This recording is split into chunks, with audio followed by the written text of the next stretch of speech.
Presiden Amerika Joe Biden mengonfirmasi dukungan Amerika kepada Israel pada hari Rabu 2 Oktober 2024 ketika ia menulis di platform media sosial X dengan pernyataan, "Saya menegaskan kembali komitmen kuat Amerika terhadap keamanan Israel dalam sebuah pertemuan yang dengan para pemimpin negara-negara G7."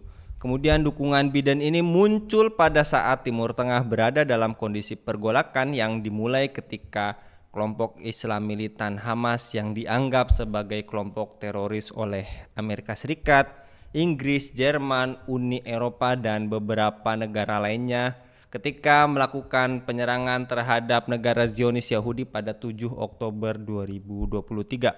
Hamas dikatakan membunuh sekitar 1.200 orang dan menyandra hampir 250 orang.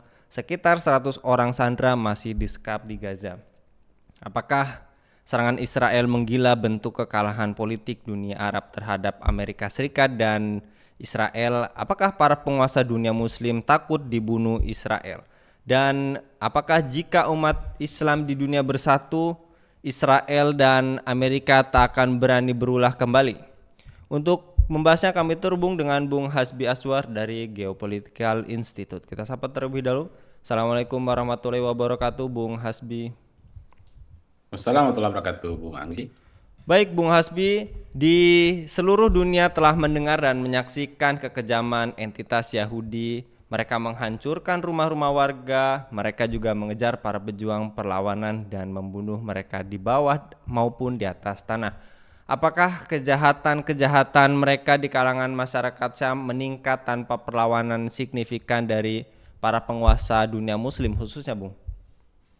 Baik, Bung Anggi. Kalau kita bicara dunia Islam, saya kira udah eh, tidak ada harapan ya, Bung Anggi ya. Eh, yang yang ada harapan itu cuman Iran aja kemarin kan, yang melakukan serangan. Itu pun Iran juga tidak bisa bertindak lebih jauh. Makanya hanya mampu mensupport kelompok-kelompok perlawanan saja gitu, seperti Hizbullah, kemudian Houthi dan apa Hamas. Tapi saya kira itu lebih mending ya, Bung Anggi, daripada negara-negara Muslim yang lain yang bahkan terlibat dalam mendukung Israel begitu. Baik dengan negara yang sudah melakukan normalisasi maupun misalnya negara-negara yang tidak melakukan normalisasi seperti Saudi tapi malah mensupport gitu atau berada di sisi Israel dalam perang ini. Ya, jadi saya kira tidak ada harapan buat negara-negara sekarang yang ada selama setahun terakhir gitu ya. Eh, Bahkan kalau misalnya kita lihat ya kecaman-kecaman eh, dari negara-negara Muslim misalnya di dari segi individual ya seperti di misalnya di PBB ya hanya segelintir saja negara yang berani bersuara. eh, Turki ya saya kira yang paling sering bersuara termasuk Indonesia. Kemarin juga ada Jordan ya, Jordan juga eh, aktif. Tapi negara-negara yang lain saya kira sepi ya, apalagi Arab Saudi. eh, Apa namanya, Arab Saudi juga saya kira sepi gitu. Malah yang ada itu mereka kayak sudah pengen sekali eh, perang ini berhenti dan kemudian mereka melakukan normalisasi dengan Israel. Dari serangan-serangan Iran juga bisa kita lihat ya, Bung Anggi ya. Setiap serangan yang Iran lakukan pasti ada koordinasi dan kerjasama antara Israel dan negara-negara sekitarnya seperti Arab Saudi, Yordan untuk menghalau jangan sampai serangan-serangan Iran tersebut berdampak kepada Israel lah kira-kira. Gitu, Bung Anggi. Dan apakah ini artinya negara-negara Yahudi itu berani melakukan kejahatan karena pasifnya dan pengecutnya para penguasa negara-negara tetangga Palestina, bahkan salah satu negara pun tidak ada yang mereka berani melawannya, mungkin kecuali Iran yang baru-baru ini kita lihat ya, Bung? Saya kira kurang tepat kalau dikatakan pasif, Bung Anggi ya. Kalau pasif itu kan artinya tidak berbuat apa-apa, kan? Yang terjadi malah eh, di tanah Palestina itu adalah Israel itu kan begini, Bung Anggi. Kalau kita lihat petanya ya, Israel itu kan dikelilingi oleh negara-negara Arab ya, termasuk Turki di situ ya. Kalau kita lihat misalnya di peta ada Yordan menjadi tetangganya, ada Libanon, ada Turki, ada Mesir, kan, ada Suriah. Nah, eh, jadi secara otomatis kan ekspor impor termasuk minyak, gas, dan kebutuhan-kebutuhan industri Israel, termasuk industri perang, senjata yang masuk dari Amerika, dari Inggris itu kan pasti melalui wilayah-wilayah perairan, termasuk wilayah-wilayah darat negara-negara sekitar Israel gitu. Karena tidak mungkin senjata-senjata itu bisa masuk, termasuk pesawat-pesawat tempur bisa masuk, logistik-logistik minyak dan gas bisa masuk ke Israel tanpa melalui negara-negara Muslim sekitarnya gitu. Nah, artinya apa? Seandainya negara-negara Muslim sekitarnya itu mau bersikap menghentikan semua pasokan-pasokan kebutuhan perang Israel, saya kira tidak akan berlarut-larut perang ini gitu. Bahkan bukan hanya perang berlarut-larut, eksistensi Israel tidak akan pernah bisa ada, Bung Anggi, ketika negara-negara sekitar itu tidak memberikan izin pasokan kebutuhan dasar Israel lalu lalang di negara mereka. Tapi yang terjadi hari ini apa? Negara-negara sekitar malah mengkondisikan supaya Israel itu memang tetap punya energi, punya kekuatan untuk melakukan pembantaian di Gaza, termasuk ekspansi di wilayah lebih barat sampai hari ini juga terjadi, termasuk ke Libanon, termasuk ke wilayah-wilayah yang lain gitu. Ya, saya kira apa yang membuat Israel tetap punya amunisi, punya energi untuk melakukan serangan-serangan dan pembantaian hari ini, itu karena mereka masih mendapatkan pasokan dari luar, pasokan senjata dari Amerika Serikat, dan itu melalui negara-negara sekitar. Gitu. Artinya negara Arab ini bukan, atau negara-negara tangga Israel bukan pasif, Bu Anggi, tapi memfasilitasi Israel. Ini yang membuat akhirnya perang dan genosida, pembantaian terus menerus berlarut-larut. Dan yang tadi Anda sebutkan Bung Hasbi seperti Amerika, apakah targetnya untuk mempertahankan kendalinya atas kawasan serta mencegah pembebasan Palestina dan berdirinya negara khilafah, Bung? Ya, Amerika Serikat yang jelas secara strategis, Bung Anggi ya. Kepentingannya jelas. Mengkondisikan supaya Timur Tengah itu selalu berada dalam cengkeramannya. Gitu.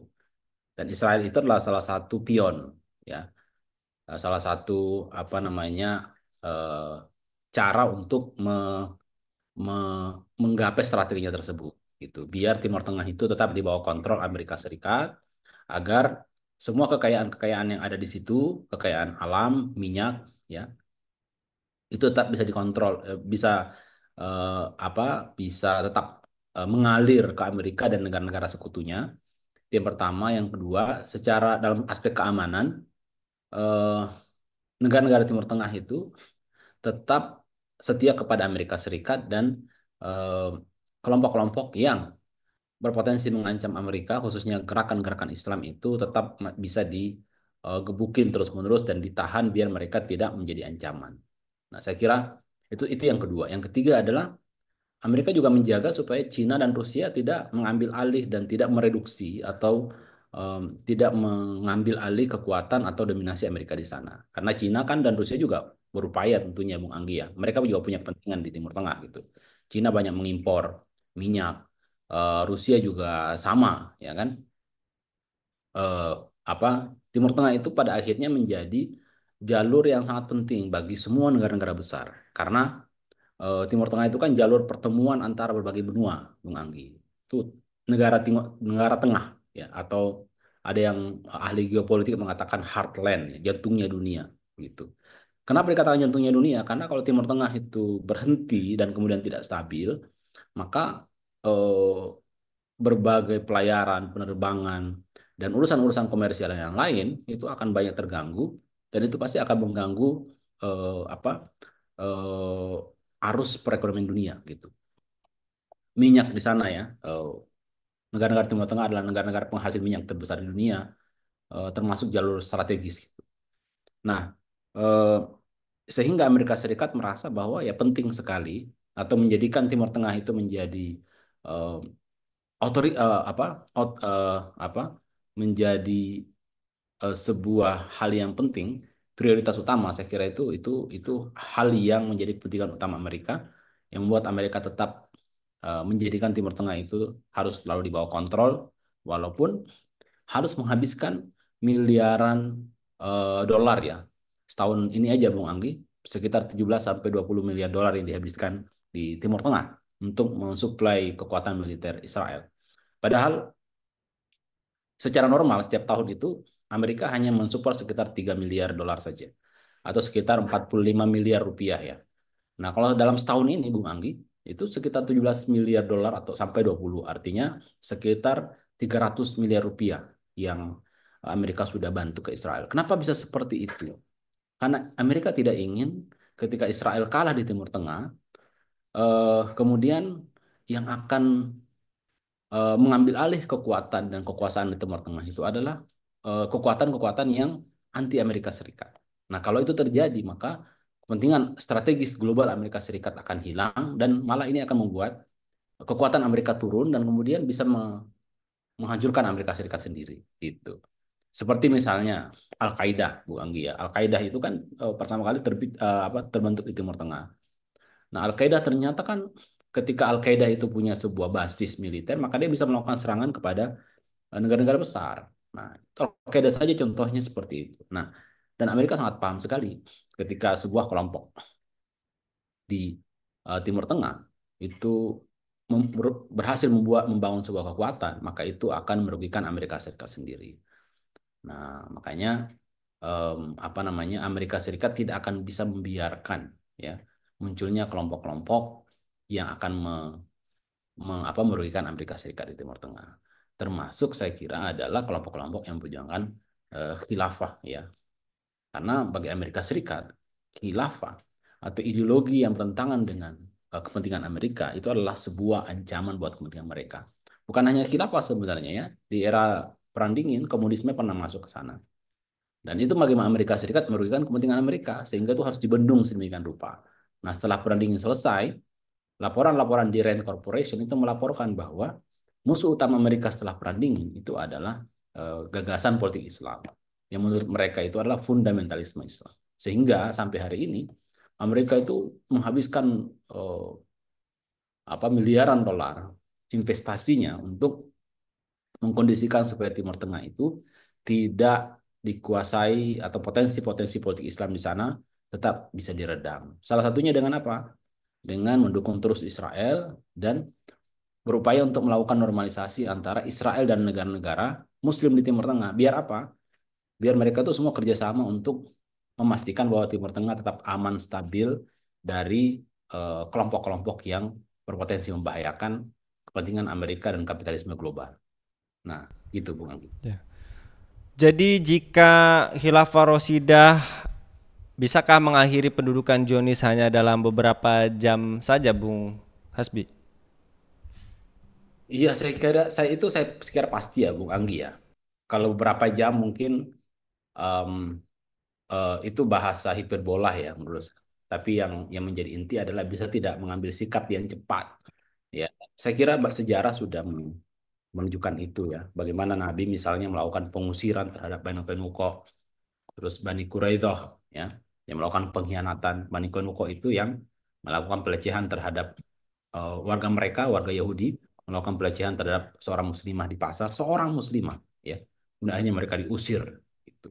Kemudian ada uh, apa futuhat atau pembebasan terhadap wilayah Amuriah yang waktu itu di bawah kekuasaan Romawi Timur dengan alasan yang sama, seorang perempuan dilecehkan dan kemudian Khalifah Mu'tasim Billah melakukan futuhat atau pembebasan terhadap wilayah Amuriah diambil dari Romawi gitu.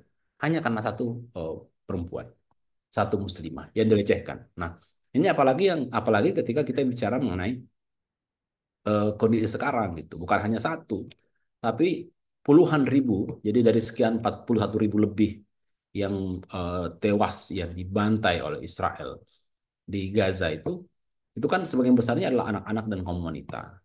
Nah, kalau ini khilafah tegak, saya yakin tidak perlu menunggu jatuhnya puluhan dan ribuan korban untuk khalifah itu melakukan tindakan begitu.